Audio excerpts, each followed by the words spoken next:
righty. So let's go. We were talking about the Bible, and then I've got some other things that I found. I've got a little book called Number in Scripture, and because there are certain numbers in the Bible that are very meaningful when you begin to see them in certain aspects, and so even the numbers of the books in the Bible just kind of share with you some things. So we were talking last week about there we were talking about those 14 books that are included in the Catholic Bible, and others will include them also, but they're the most famous ones, and why they weren't included in what we call the King James Version, which was there, and now why we don't put those books in there. But you can actually find those books, you can go read them and all these things, and why they did not include them, okay? And number one was when you start talking about the Bible, they believe that by 300 BC, all of the books of the Bible had been written, okay?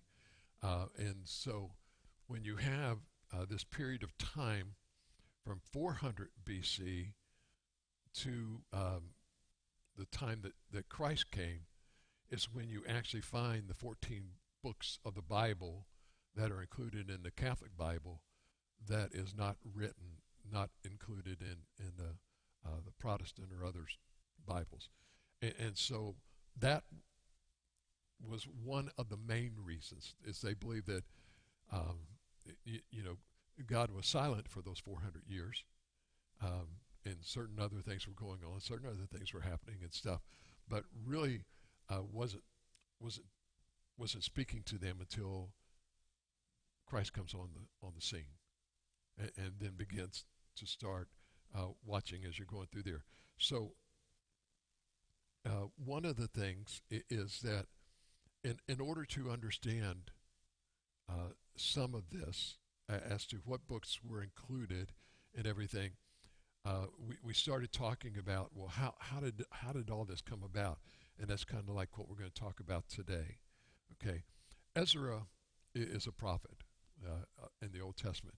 Okay, and they believe that Ezra had gotten together a council kind of people and in the Hebrew faith, and basically they went through deciding, okay, which one of these have we been reciting, which one have we accepted, and all of this stuff all along. And so basically you have them coming up and saying, okay, hey, hold on a minute, these are the ones that we've been learning, these are the ones that we've been talking about, these are the ones that we've been sharing all along as we're going through and memorizing these scriptures that are there. And so basically in 300 BC, then what you had was them getting together at that point in time and saying, okay, these are the books that we're going to include. These are the books that we're going to have because of the reasons that we gave you. And so sometimes they were saying, okay, well, here's why you exclude this, and why this doesn't go here and this goes there. And so when you begin to start seeing this and understanding, but then that was the Old Testament, okay? So that one was already accepted even before the New Testament had come along. So now in the New Testament you have these writings, okay, also that they're finding. And you're saying, okay, so which one of these do we include? How do we do this? And so in the year 397 AD, they came in and they said, okay, here are the 27 books that we are going to now include as what they call the canon or the New Testament. Okay, so, and this was a meeting that was held at a place, at a town or place called Carthage, and they had all gotten together, this council, and they said, okay, these are the ones that we're going to do. And sometimes what we need to understand is is that the Bible is really not an authorized collection of books, okay, which sometimes people believe that this is what it is, but but in reality, it's a collection of authorized books. It isn't that this was, let's just pick and choose books that we want to include. They believe that these were books that were authorized. That's why they called it, you would see it as the authorized King James Version of the Bible, okay, was because they believed that it was authorized, not authorized books, not an authorized collection, okay? Because you can take and get a collection of books that you want and authorize that. But they're saying, no, this is a collection of authorized books. It's not one book, but rather it is multiple books. And so when you read the Bible, you need to understand that a lot of times people will say, well, the Bible is a book. And in essence, the Bible is not a book. It is a collection of books. Yes, but it is an authorized collection or a collection of authorized books. And you don't, but what we want it, and we do, we call it, the Bible is the number one best-selling book of all times. It's the number one bestseller every week. It will sell. There are more copies of the Bible that are being sold or printed or given away, because now, especially when they're printing copies of the Bible and multitudes of translation of languages, okay, and they don't even include that in the number. So if you were to sit down and say, okay, how many actual books or how, if you include the Bible as a book, how many are sold every week? It's in the hundreds of thousands, because they give them away, not just sell them. So if you were to talk about how many are published, you've got multiple publishers out there now, not just one or two. You've got a lot that are doing translations, and then others that are out there, missionaries that will carry around New Testament. Most of the time it's a New Testament, Psalms, Proverbs, and do little things like that. You have the Gideons that a lot of times used to would stand at the schools, and they would always, the Gideons would always be able to hand out New Testaments in the schools.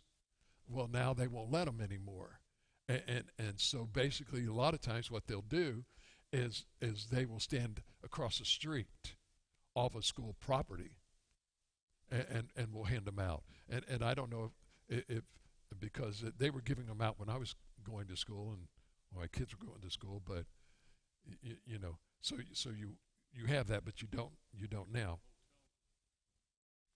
Huh?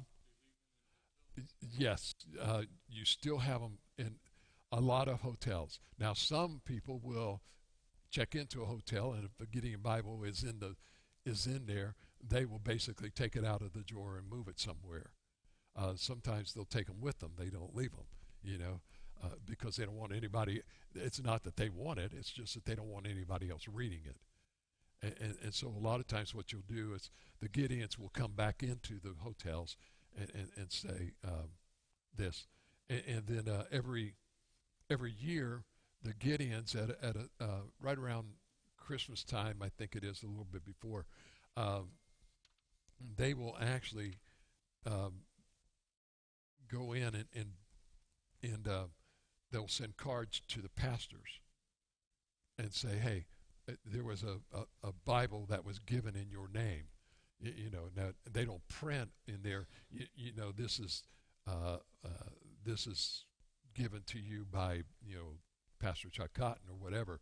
But every year they send out the cards to the pastors and say, okay, the Gideons who are they are not deacons in their churches. Okay, they are not church leaders. What the deacons are they are Christian businessmen serving in their churches. Okay, they're not pastors. They're not deacons. They're businessmen. They may have their own business. Most of them do.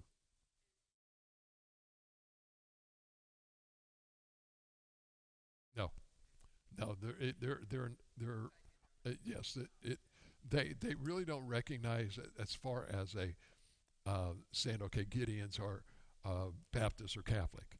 It can be either, okay, but it's a businessmen that are there, and their whole purpose is to distribute the gospel to all of the nations, and so that's kind of what. Um, well, the Christian Blue Pages is actually it's actually an organization that does that, and you can you as a matter of fact, like as a church, we could say, okay, we want to publish our church in the Christian Blue Pages, and so we could take out an ad in the Christian Blue Pages. But most of the Christian Blue Pages, it not only deals with churches, but it also will deal with Christian businesses, services that are provided. If you're a Christian and you're looking for somebody to come in and fix your electric or your heating and or your HVAC or something like that, or a bakery, or you want a cake or you want donuts or whatever, uh, and they would be recognized as a Christian organization. Okay, so um, so you didn't give me this book, right? Okay, because I thought, yeah, I'm pretty sure this is mine. So one of the things, and we talk about how do we get the number of books in the Old Testament and the New Testament. Okay, this is this book was actually written by a guy who lived he lived in the 1800s, 1837, and died in 1913. Okay, this guy he he went back and all through the Bible took numbers and the significance of the numbers. Okay, and so it's really fascinating. Um, like for instance, when Daniel talks about the 7 years or the 70th week.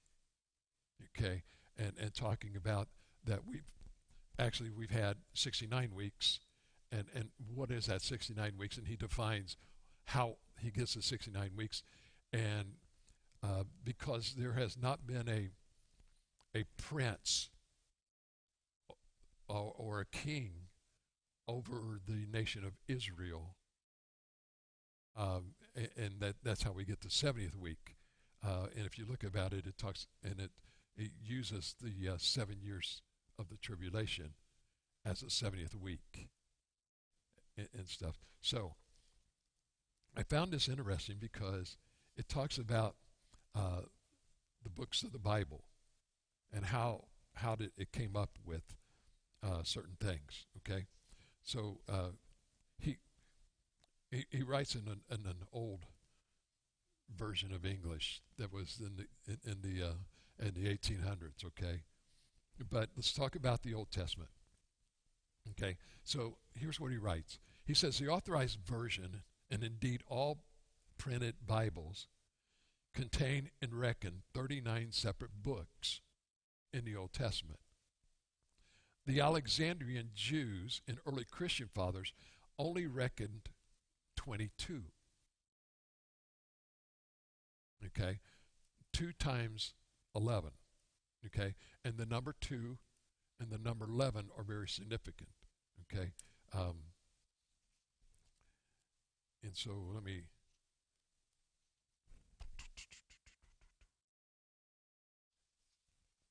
and so those two numbers are you have 11 tribes left in there, and then the number two reads something else, and so.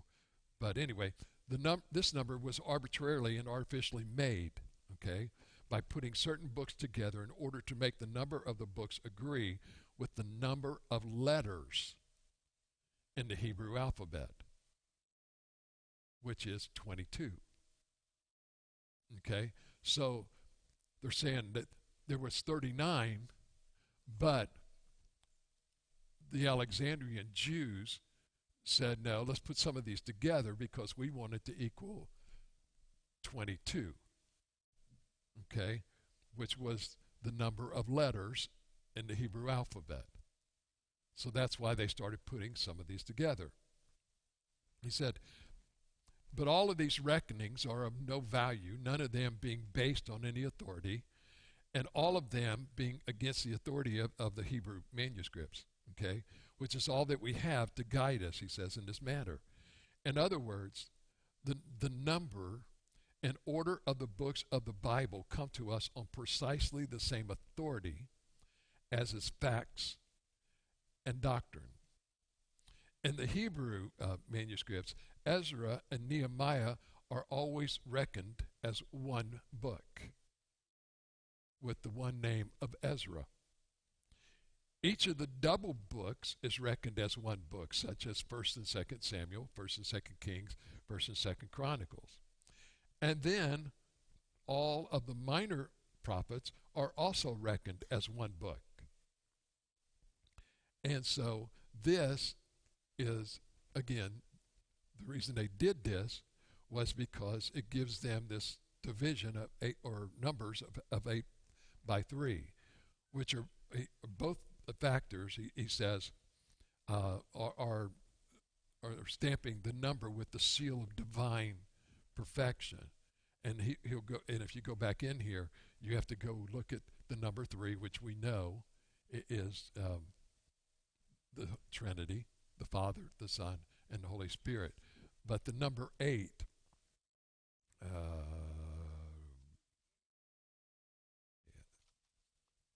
let me give it to you real quick so I don't misquote.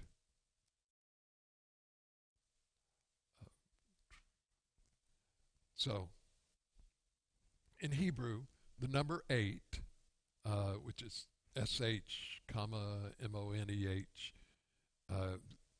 comes from a root word to make fat or cover with fat, to superabound. And as a participle, it means one as abounds in strength. As a noun, it's superabundant, fertility, oil, and things like that. And so what happens is so that as a number, it's a superabundant number. Okay? As 7 was so called because the seventh day was the day of completion and rest. So 8, which as the 8th day was over and above this perfect completion, and indeed was the first of a new series. Okay? As well as being the 8th, thus it already represents 2 numbers in one, the first and the 8th. Okay? So when you see that, so it's like a superabundant. So 8 times 3, and then that's how they come up with.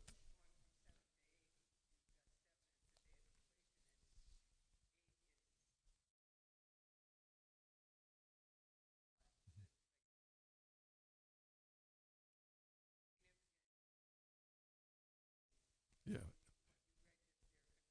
yeah, and it gives you this perfection. So they think that so if I take 8, so if I boil it down to 24, which is the number 3, which is the Father, the Son, the Holy Spirit, and doing all of this, and then I go to the number 8, then it's like a new beginning of a book. It's giving us all of these things. So they start putting it together. Okay. So that was how they came up with the 24. That's what they did. Okay? So, so here we go. The New Testament. And the New Testament contains what? 27 books. So the way you get 27 is it actually is 3 cubed. So it would be 3 times 3, which is 9, times 3, which was 27. Say, and the number 3 means what? The Trinity, the Father, the Son, and the Holy Spirit. So they're saying, okay, so it's Trinity plus 3 times, and that'll end up giving you 27. So this guy, it's just unreal, okay? Because then what he does is he starts taking the writers, okay? You have 28 writers in the Old Testament, 8 in the New Testament, or together, which is 36, and which is 6 squared, 6 times 6 would give you 36. And so he takes all of these things and takes the numbers and their significance out of the scripture or out of the Bible and says, when you take all of these things and you kind of define how we come up with all of this stuff, that it wasn't just random. When people think, oh, it's just, you pick this book or you pick that book, and he comes back and he'll show you the writers, everything that was in there, words in the Old Testament, okay? The mercy seat occurs 27 times, which is what? Is 3 cubed, okay? The candlestick, 27 times. The wave offering was 4 times 7, which was 28. The heave offering, which was 28. Frankincense, it occurs 21 times, which is 3 times 7. And he's got all of these things that are in the Bible, certain words, and how many times they're in the Bible, and defined, each of those words that are in there in certain places, and how many times they're in there. And it took him 200 and some pages to do all of this stuff, in defining it. But what I'm saying to you is that when we begin to look at the Bible, even the number of books are there for a reason. As God, inspired these people to write the things that are there. And so it begins to understand a whole bunch of things that are there. So when you start looking at the Bible, and we'll finish because and I just want to finish all of this because I want to go into something else later. But this is the rest of the night. It is where did all of the translations or the Bible, historical translations of the Bible, come?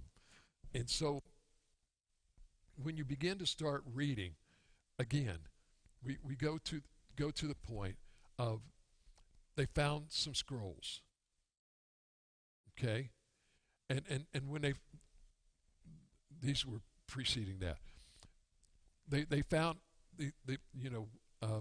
these scrolls, and they contained the books, that were there and everything, and so I think it was Charlemagne who took those scrolls back to Rome, and they became part of the church at Rome, or the Vatican, the Catholic Church.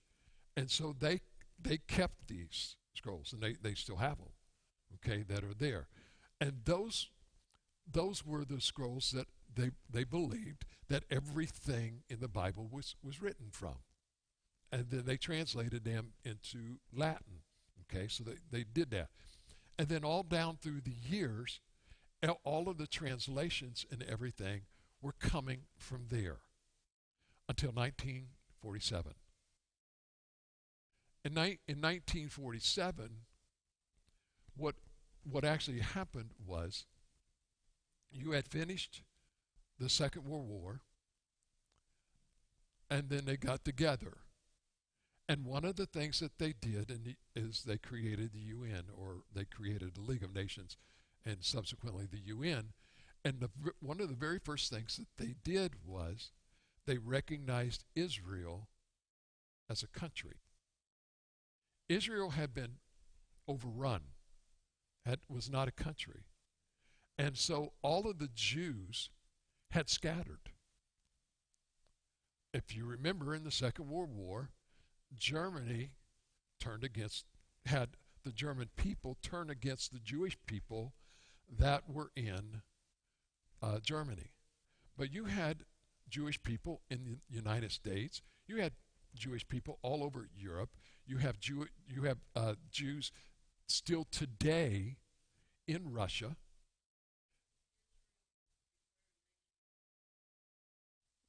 Well, they went, and I think it was 47. Was when they were making the proclamation to do that. Official was there, but they finally recognized that, hold on a minute, these people that have been scattered all over the world should be able to return back to their homeland. And so they said, okay, here, we can do that. Well, now what ended up happening was, when it now became this nation, now they were able to go back to Israel and start doing some excavations. And when they were doing their excavations, that's when they actually found inside this cave what is called the Dead Sea Scrolls. Now, there's a whole lot of things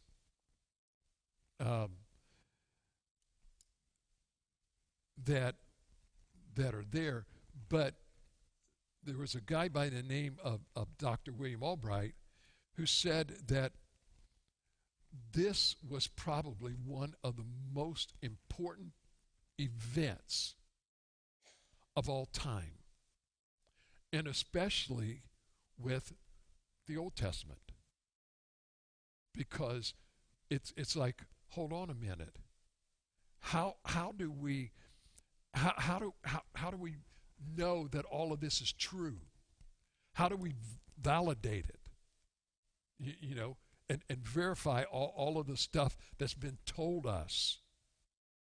And so they began, picking these things up.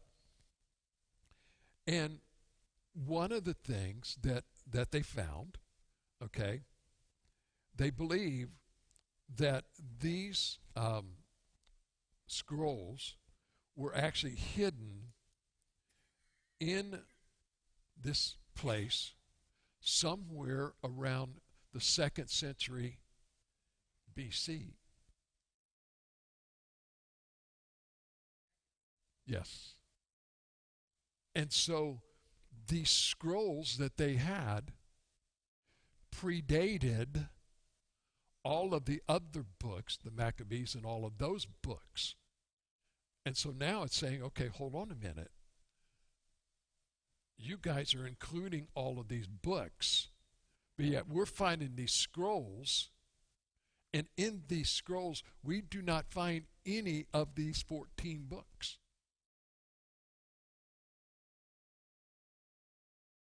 Yep. And so they're saying here, which is, this is one of the biggest arguments that they had, and that was this. If I have a book and it's the first edition, and the book was written in 1915, well, let's do this. It was written in 1611. I have a book that I found, which is called the King James Bible, and it was supposedly written in 1611. Okay? And now I go into, anybody got a King James version of the Bible?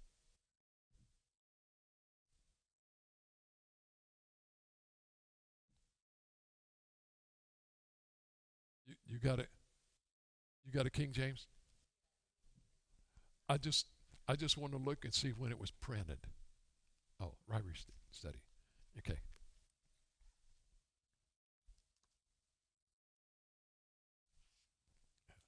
Let me see when this one was printed. This was printed in 1978. Okay, and this says it is it is a King James version of the Bible. Okay, now I will guarantee you, as a matter of fact, that if you were to take this page by page, and if you found a 1611 copy of the King James version of the Bible and this version of the Bible, they will not be the same. Yeah, I will. And that one, 19 what? Okay, that one will probably match this one. But I will guarantee you that no version of the King James version of the Bible that people have today was the same as the 1611 version of the Bible. Well, yeah, but I'm just talking about the Bible itself, not just how they speak, like the book. And it's like sometimes when you get a book that someone writes, and you get to the third or the fourth version, it changes. Something changed. And so this is, huh? Well, but what I'm, it,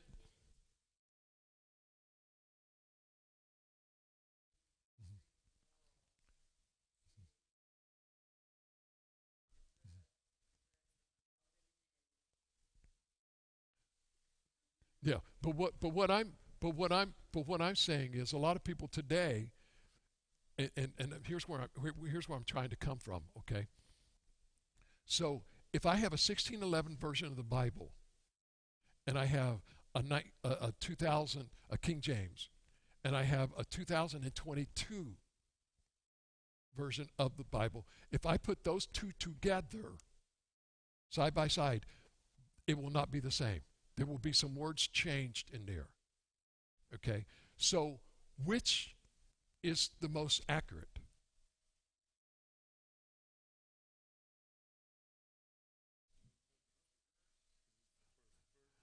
The original one would be, right? So the 1611 version of that would be the most accurate. Not the one you have today, but that would. Now, here's why I'm saying this. The scrolls that they have in the Catholic Church, which a lot of the Bibles were 1611 version of the King James and all of that, they came from those scrolls. The Dead Sea Scrolls predate the scrolls that the Catholic Church has, that all of the Bibles come from. And so now they're going in and they're saying, hold on a minute. We've got these scrolls, and here's what it says. And which is most accurate? The oldest?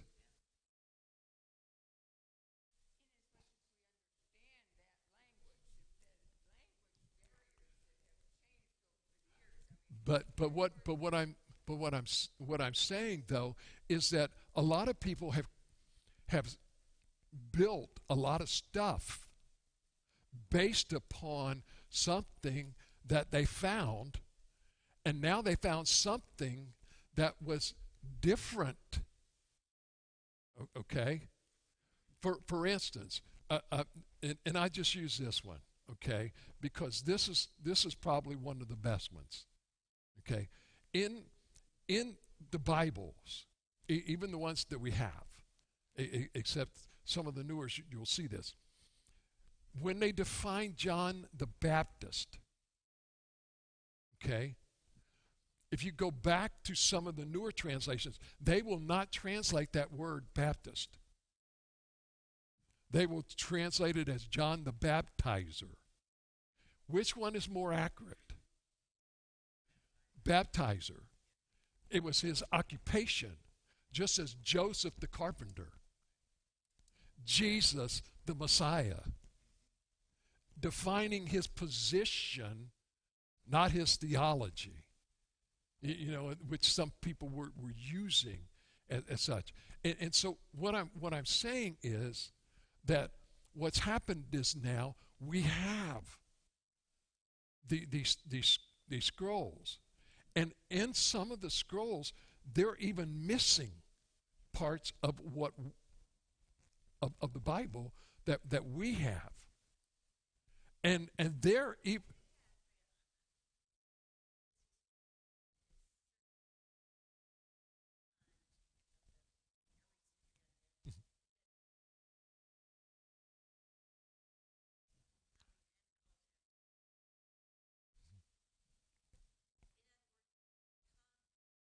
Yeah.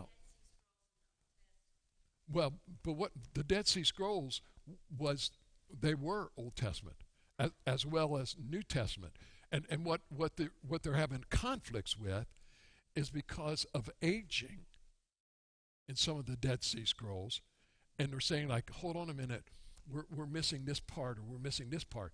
Are we actually missing it, or was it never there? And what they're saying is, and you'll see it in the new translations, they will tell you, hold on a minute, we're going to include it because it's always been accepted, and we cannot say for a fact that it's missing or it was never there. They say we're not going to argue that. What we're saying is we can't validate based upon what we've seen and what we've received. But yet what we have received, please understand that it predates this.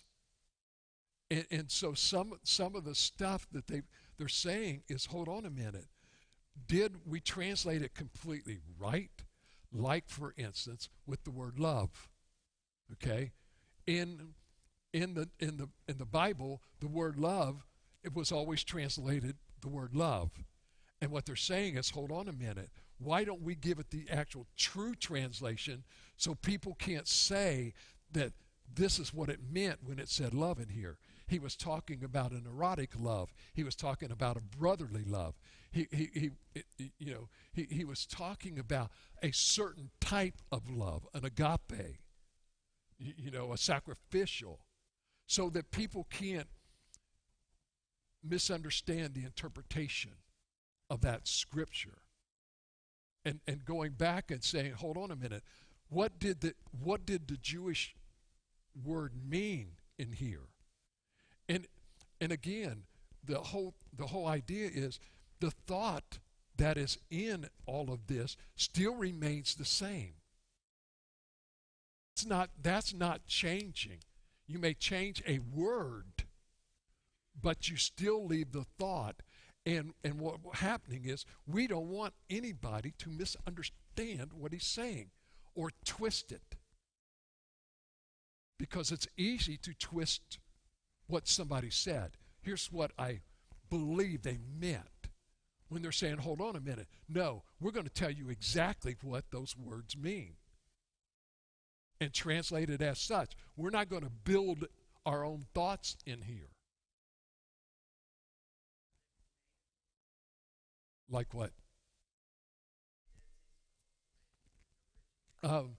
There are certain translations today that are based upon the Dead Sea Scrolls. No, because you think about it, the stuff that they were written on, and it's being bombarded by the sea. It was in a cave, and salt will definitely corrode and destroy stuff, and that's why they're saying that some of them, when you look at it, The paper had missing this and missing that, and that's why they're saying, hold on, don't go around saying that it doesn't contain this, and they'll tell you, don't. When somebody comes up to you and say, and people are doing this today, they're saying, hold on a minute, we haven't found that part in the Dead Sea Scroll, certain verses, certain chapters, and saying, well, because we can't find them with the Dead Sea Scrolls, that means somebody must have added them. And they're saying, no, that's not correct. So what I'm saying to you, though, is please understand that the Dead Sea Scrolls predate this. And it hasn't changed the meaning of it. It's just that what's happened is certain people have become dogmatic about their belief based upon a word that is based upon their concept of the word. Like you said, the 1611 English was not anything like the 4000 BC Hebrew.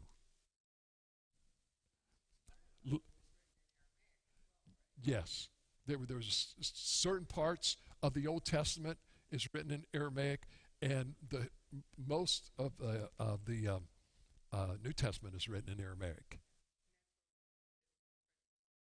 Yes, coming back and forth, but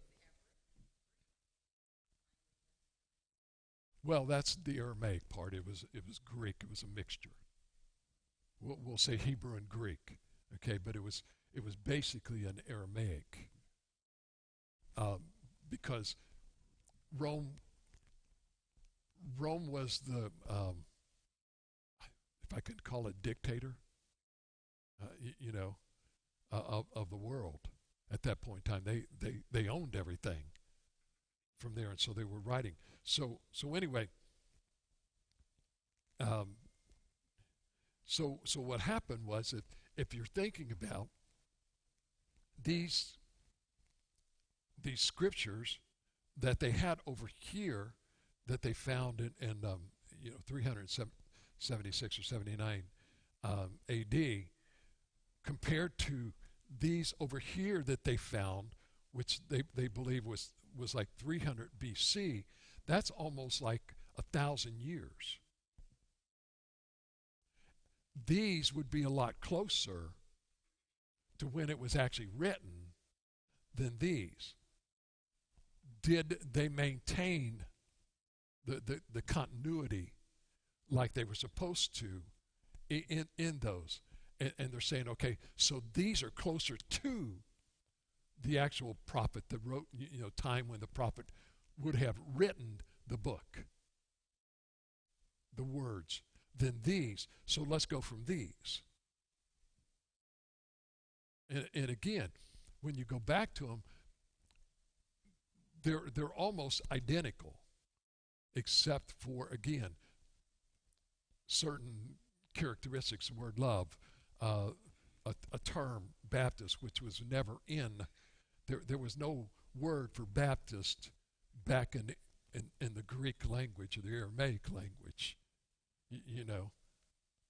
and again, it was almost baptized was a whole new concept to them. And so you begin to start seeing some of these things. And again, when they started looking at these, they looked and they found that they were almost identical. Okay? And so they're saying, okay, there's only just a few variations that are here, but they're still almost identical. So they maintained most of it. It's just that I can't validate all of it that's there. So now you have the Dead Sea Scrolls, and then they have another thing which is called the Greek Septuagint, I believe. It's a Tuagint, okay? And what that is it is a translation of the Old Testament from Hebrew to Greek. Because most of those people didn't speak Hebrew, only the Jewish people. So what were they saying? So they said, okay, you need to translate this. It's like you and me. If someone was to write us a letter in Spanish, how much of it could you understand?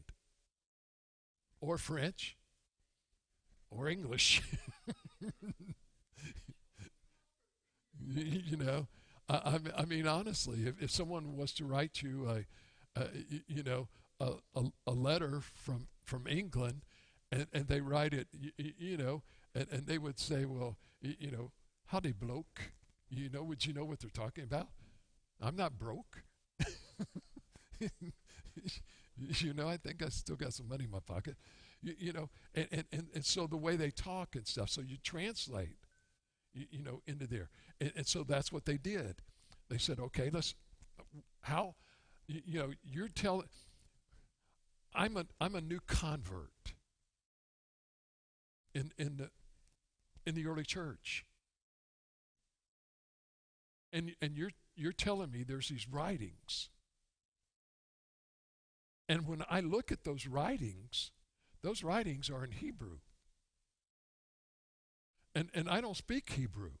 You know, I'm not Paul, you know, or Saul. Yeah. And so they said, okay, here's what we need. Well, because again, you have to understand, most of the people in Europe were basically, again, you see it happening every time Israel would be conquered. Somebody would come in and they would take over Israel, and the first thing they would do is start separating.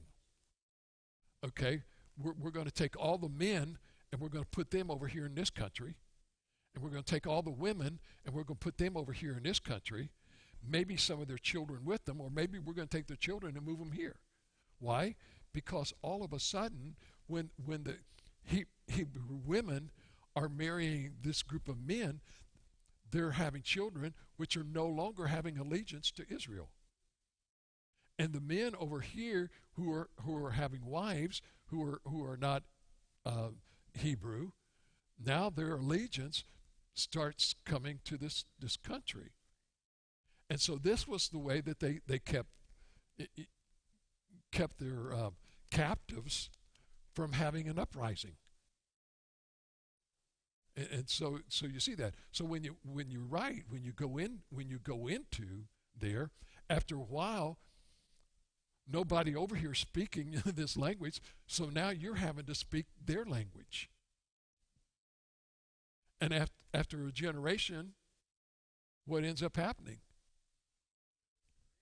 You lose the original language that you from your ancestors. So and you're right, most of the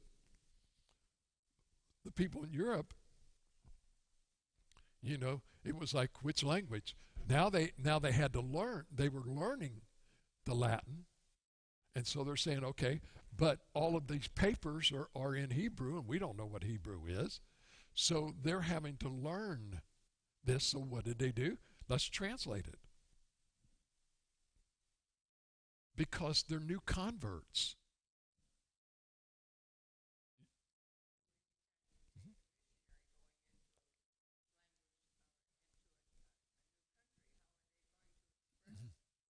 Yeah, you've got to learn that language.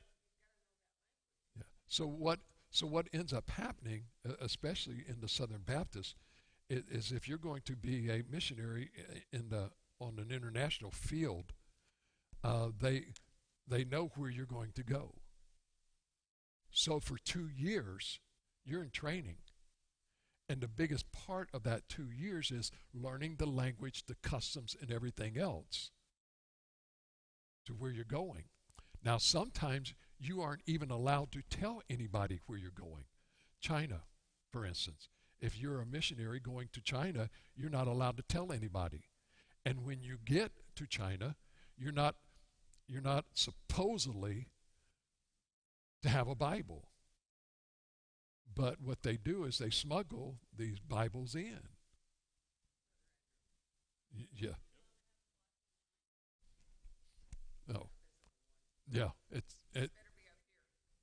And like they will allow certain churches, public gatherings, but if they find that you're a missionary and you have Bibles, they will basically put you in jail. And so I've known some friends of mine whose children, were actually in China, okay, and they weren't allowed. As a matter of fact, we had a couple uh, that was going on mission. I knew where they were going, but when they came to the church here to speak, to get support, we weren't allowed to tell you guys where they were going. But we knew they were going to China. And what they did was one went there to be a school teacher and was working in the college as teaching the Chinese English as a second language. And what was happening was they were having Bible studies at certain places with a lot of the students from the college. The wife was making friends with some of the Chinese um, families. And then all of a sudden, they started getting some funny vibes, like they were being followed. They had to leave everything they had and was smuggled out of the country. But they weren't allowed to tell anybody because all of their phones, their computers, everything were being monitored. And people just don't understand, how difficult it is in that part. Okay. So so so you go from the Dead Sea Scrolls to the Greek, and then when you begin to look at some of the other things that was there, because I've only got five more minutes. But one of the things was that there was papyri, and they found, which is paper, okay, that they found, and so what ended up happening was they found this in Egypt, and then now you come to the point of the Latin part of it, and so the Latin Vulgate was actually, and we'll just give you this one, and then I'll because there's some more that are out there. And this one was, there was a scholar, and the guy's name was Jerome, and he was appointed by Damascus, which was the bishop of Rome, to basically translate this into Latin for them. And so that's how we ended up getting the Latin Vulgate. And so that was from right around 300 and what was it, 382. So from 382 to 1611, the Latin Vulgate version of the Bible was recognized as the authorized version of the scriptures. So you're talking 1,300 years.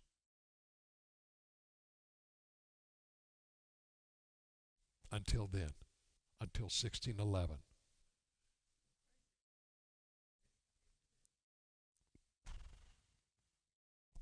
No, not that I see.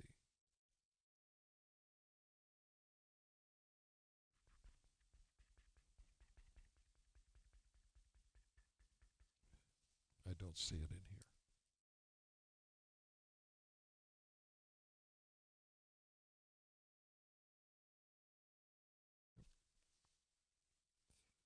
Coverdale. Um,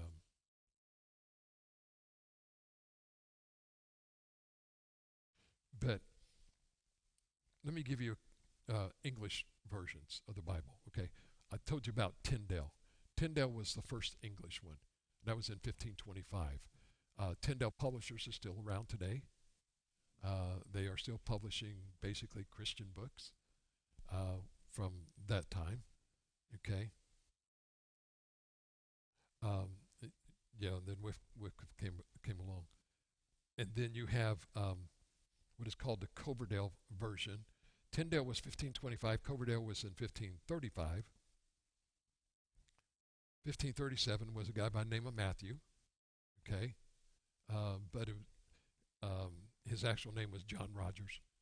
Was the guy that did that. The Great Bible version was in 1539. Okay, and and then you have if you read in oh man, who is the guy?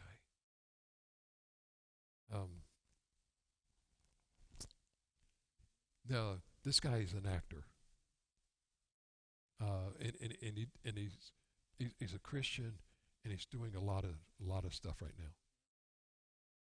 I think it may be. He's into a lot of stuff, and here's the one thing that sometimes people don't uh, they don't understand that in America, America was not founded on the King James version of the Bible. There were people that were already coming to America before 1611, and the original Bible of the Americas was the Geneva Bible, which was right around 1577 or something, and that's the one that Kirk Cameron is talking about now. This was one of them that was translated into English prior to the 1611 King James version of the Bible. Okay, so when people start talking about, okay, America was founded on the 1611 King James version of the Bible, there was already a Bible in America.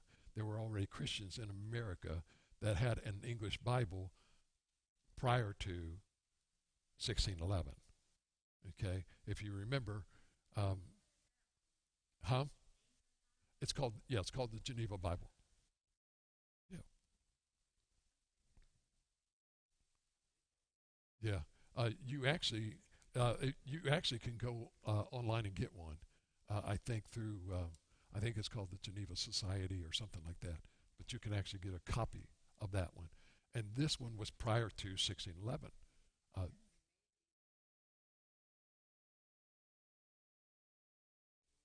and went back.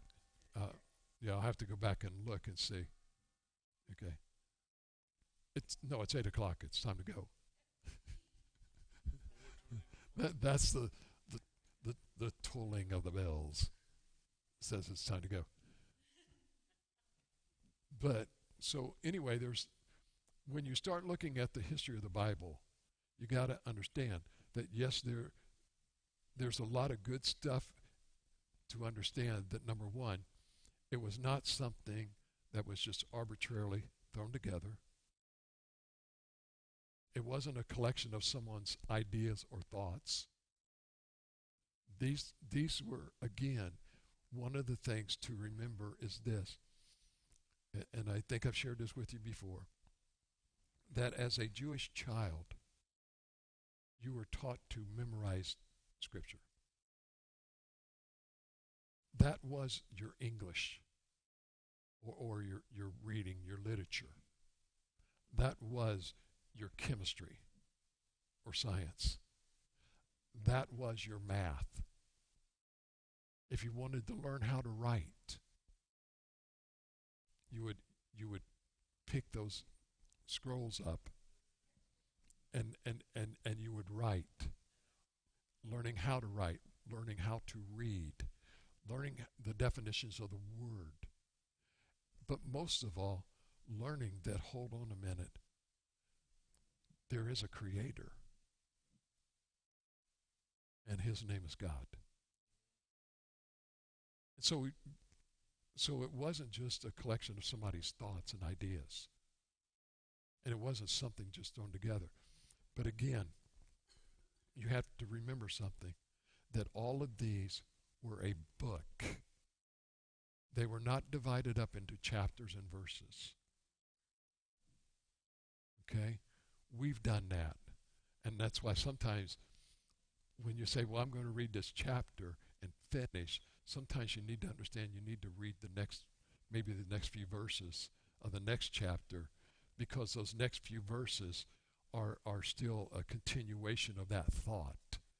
That it, yeah.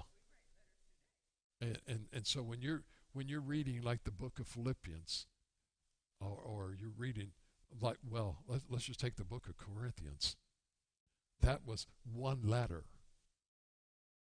and each chapter kind of was an answer to a question. But sometimes it was more than one chapter.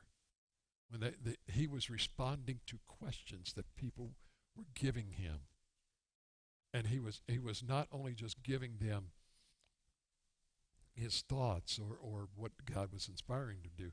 There were times, again, when he was copying thoughts from other writers of other scriptures. And then other times when he's writing to this church, he would use some of the thoughts that he had written to this church over here. You know, and also understanding that he was also using some of the words that Jesus had spoken. And please understand, he was not one of the 12 that was walking around with Jesus. Okay? But yet, in order for him to be an apostle, he had to have seen Jesus face to face, in which he did on the road to Damascus. So sometimes, please don't let people just say, hold on a minute, you have no idea what you're talking about. Just ask them. Hold on.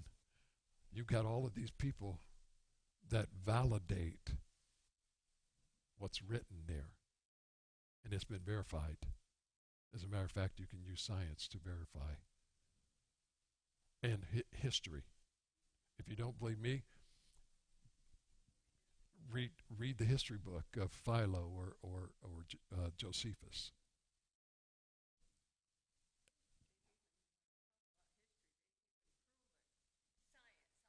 Mm-hmm. Yeah. Mm-hmm.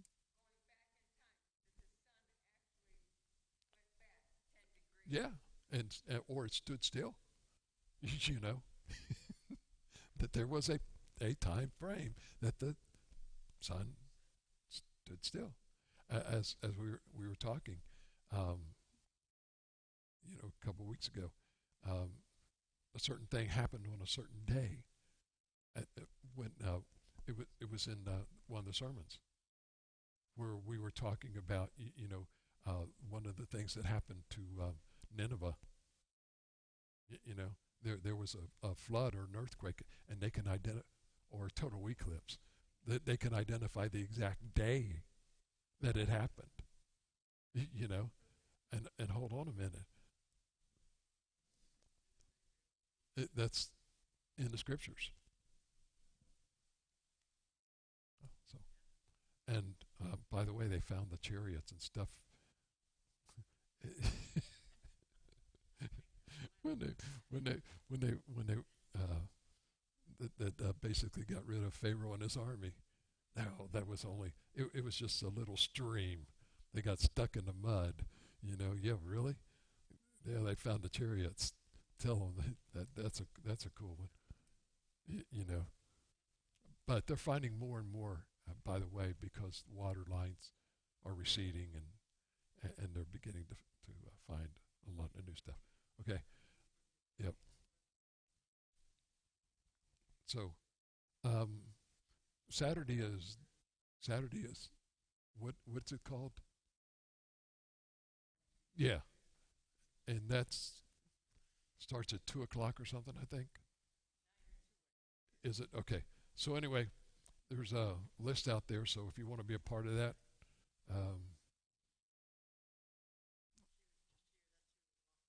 oh, okay. Was it Rhonda? Okay. Okay. All right. Cool. All righty. Other than that, let's just have a good time.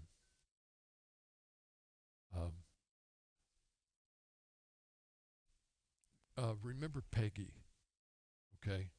Um, Peggy had some surgery,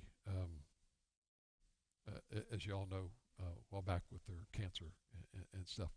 A- yeah, she posted everything, and so she actually ended up with four hernias that are there, and so one was causing an obstruction in her intestines, and that was with all of the pain, and so they went in to repair that, and when they went in to repair that, they found out that she has a cancer, uh, and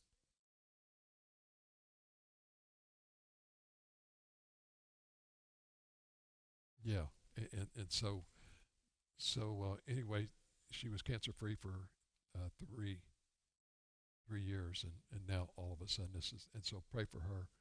Judy, the lady that generally is here, her mother had died Sunday morning, Saturday, and the reason she's not here is because she had a funeral. Yep. So there's that.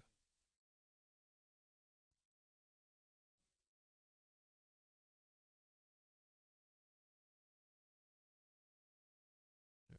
Okay. All right. Yeah. Yeah.